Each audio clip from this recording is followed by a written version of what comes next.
troisième combat de la soirée diggante Thiatou Diakhaay ak Thiatou Ndakaaru. Thiatou Ndakaaru moo nekk punkal mi ndeysaan moo leen won ginnaaw Sa Diakhaay moo leen won kanam arbitre ngay wax ak ñoom li nga xam ne lamb bañ na ko ak li lamb nam arbitre nee na leen ma takk ci benn bokku ci lamb ndeysaan Thiatou Ndakaaru Sa Diakhaay Thiatou Ndakaaru ñaan na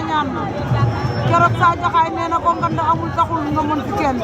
li ci taxul nga mën fi kenn waaye est-ce que lii combat la ndeysaan CNG war nañu xoolaat combat yi lii tamit lii ba jàmm la waaw tamit lii est-ce que dëgg la Thiatou Ndakaaru ak Sa Diakhaay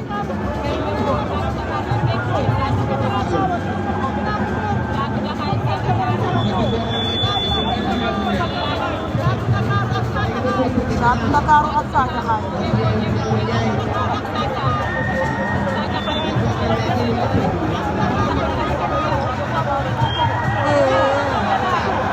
boobu lay dal dangay waaye seen nañu xoolaat lamb yi woon Sa Diakhaay Thiatou Ndakaaru nga topp ci kawam moo ngay dox ci kawam waaye Sa Diakhaay Thiatou Ndakaaru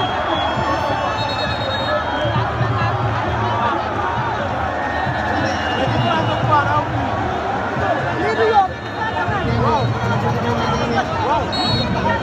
waaw